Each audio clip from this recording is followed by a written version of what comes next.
أعوذ بالله من الشيطان الرجيم. بسم الله الرحمن الرحيم.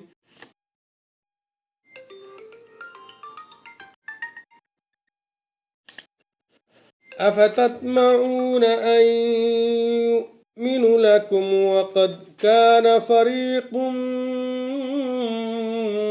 منهم يسمعون كلام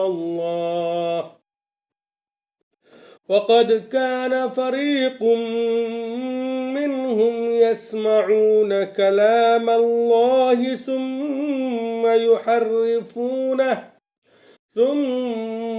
يحرفونه من بعد ما أقلوه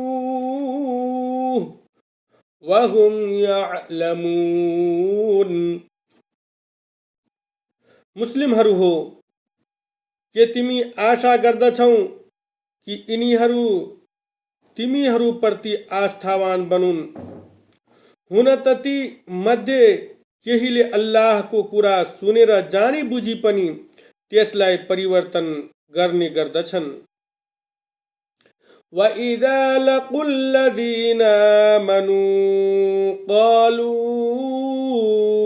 آمَنَّا وَإِذَا خَلَا بَعْضُهُمْ إِلَى بَعْضٍ قَالُوا أَتُحَدِّثُونَهُم بما فتح الله عليكم ليحاجوكم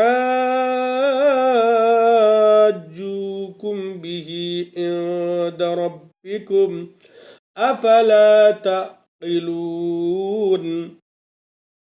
जब यिनीहरू मोमिनहरूसँग भेट्दछन् त आफ्नो आस्थावान भएको कुरा गर्दछन् र जुन बेला आपसमा एक अर्कालाई भेट्दछन् त्यतिखेर भन्दछन् कि जुन कुरा अल्लाहले तिमीलाई प्रकट गरेको छ त्यो तिमीले तिनीहरूलाई किन भनिहाल्छौ कि अन्तिम दिन त्यसैको सन्दर्भले तिम्रो प्रभुको अगाडि तिमीलाई दोषी ठहराइनेछ। के तिमी बुझ्दैनौ? أولا يعلمون أن الله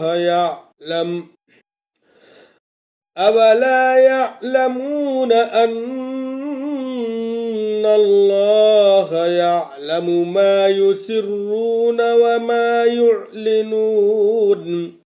यिनीहरू थाहा छैनन् कि यिनीहरूलाई थाहा छैनन् कि अल्लाहलाई यिनको भित्री र बाहिरी कुरा सबै थाहा छ। وَمِنْهُمْ أُمِّيُّونَ لَا يَعْلَمُونَ الْكِتَابَ إِلَّا أَمَانِيَّ وَإِنْ هُمْ إِلَّا يَظُنُّونَ. र तिनीहरू मध्ये केही यस्ता अनपढ छन् जो आशाहरू बाहेक अल्लाहको किताब जान्दैनन् र तिनीहरूले अनुमान र अटकलबाजी मात्र गर्दछन्।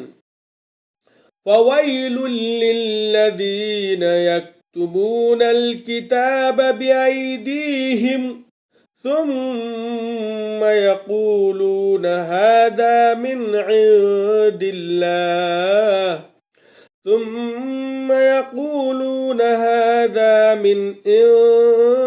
اللَّهِ لِيَشْتَرُوا بِهِ ثَمَنًا قَلِيلًا فَوَيْلٌ لَهُمْ مِمَّا كَتَبَتْ أَيْدِيهِمْ وَوَيْلٌ لَهُمْ مِمَّا يَكْسِبُونَ. उनीहरूलाई अनिष्ट छ जो आफ्ना हातले किताब लेख्दछन् अनि भन्दछन् कि यो अल्लाहको तर्फबाट हो ताकि त्यसद्वारा तुच्छ संसारिक लाभ प्राप्त गर्न सकोस्। तिनीहरूलाई आफ्नो हातबाट लेख्नुको कारण हानि छ र तिनीहरूलाई तिनको अनैतिक कमाईको कारण अनिष्ट छ। वक़ालू लन तमस्सना अन्नारु इल्ला अय्यामन मअदूदह कुल अत्तखذتم इंदल्लाहि अहदन फलन युखलिफल्लाहु अहदहु अम तक़ूलून अलल्लाहि मा ला तअलमून। र यिनीहरू भन्दछन् कि हामी त केही दिन मात्र नरकमा बस्नेछौँ। तिनीहरूसित भन कि तिमीहरूले अल्लाहसँग कुनै वचन लिएका छौ? यदि छ भने निसन्देह अल्लाह आफ्नो वचनको उल्लङ्घन कहिले गर्दैनन्। बरु तिमीले त अल्लाहको बारेमा यस्ता कुरा भन्दछौ जसका सम्बन्धमा तिमीलाई केही ज्ञान छैन। बला मन कसब सय्यअतन व अहातत बिही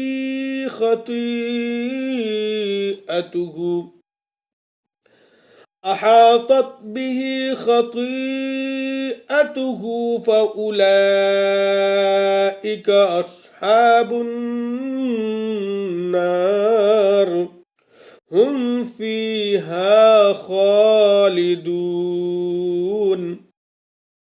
हो, जसले पनि नराम्रो काम गर्यो र त्यसको पापले त्यसलाई घेरिहाल्यो, त्यस्ता मानिसहरू सधैँका लागि नरकमा रहिरहनेछन्।